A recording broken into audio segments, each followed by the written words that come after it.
Hey Rebel Rouser, I'm Alan Voivod, and this is Star Wars 7x7. So let's continue our series of countdown looks at the deleted scenes from The Last Jedi. Number 8 on the list is the extended sequence inside the Supremacy. That, of course, would be Supreme Leader Snoke's big ol' Star Destroyer. There's a longer sequence with Finn and Rose and DJ infiltrating the Supremacy, and it's one that also includes a deleted scene that featured the famous actor Tom Hardy, who was in a stormtrooper uniform and is the guy who actually slapped Finn on the butt in the elevator.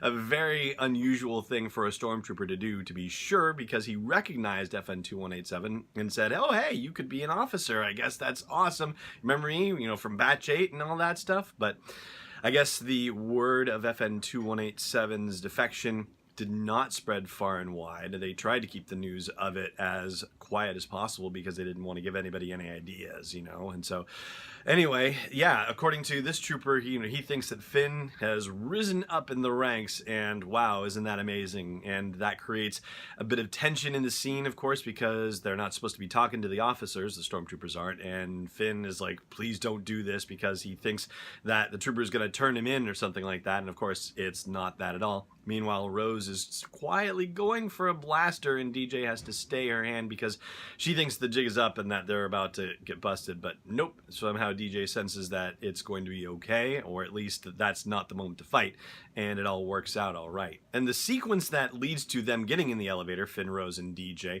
they're walking through this giant command center, this, whole row of consoles being worked on. So it's basically like one big cube farm for all intents and purposes. And in the novelization, this scene happens as well, where you get to see the First Order officer, the Security Bureau officer, I should say, the guy in the white uniform. He's actually on the same level, in the same room with them, and he starts chasing them down. BB-9E actually rolls right by Rose and Finn and DJ and the trash can covered BB-8, and of course BB-9E is that BB-8 black BB unit from the First Order, right? So anyway, he's the one who senses it, and then the ISB guy senses it, and no, not ISB, I guess it would be FOSB guy senses it, and starts chasing them down, and Finn is going da da da da da da da, trying to tap the elevator button, and it's not going fast enough, and the Security Bureau officer is heading to the elevator, and the doors close just in time, phew, right? And according to Rian Johnson, this was a scene that he absolutely loved, and it hurt. It was one of the most painful ones for him to cut, but it worked better from a pacing perspective without it. He said that this was the Star Wars idea of Jack Lemmon's office in The Apartment, and The Apartment was not one of the movies that we got as far as a list of movies that Rian Johnson was drawing from to create that shared cinematic language that he talked about way back in, oh gosh, I think that was Celebration Europe in 2016, where he talked about movies like Three Outlaw Samurai and 12 O'Clock High, and movies like that he had asked the Lucasfilm Story Group team to check out because those were the things from which he was drawing inspiration. So The Apartment had definitely not been on that list, so it was interesting to hear that one be referenced. And then our 7th scene in the list is a scene that happens, oh gosh, it does happen in the novelization, but in a different way.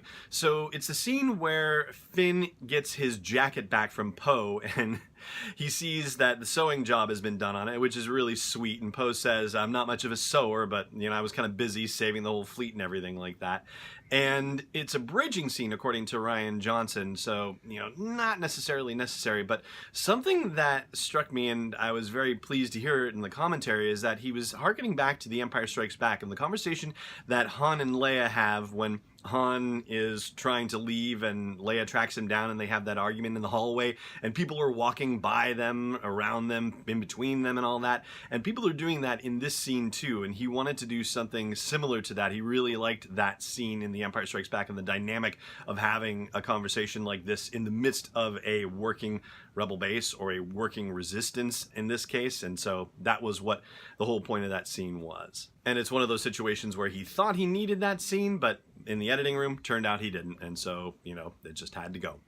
And that is going to do it for the meat of the podcast today. I'm going to do Last Jedi trivia over on the audio version at sw7x7.com/iTunes or wherever you like to listen to podcasts.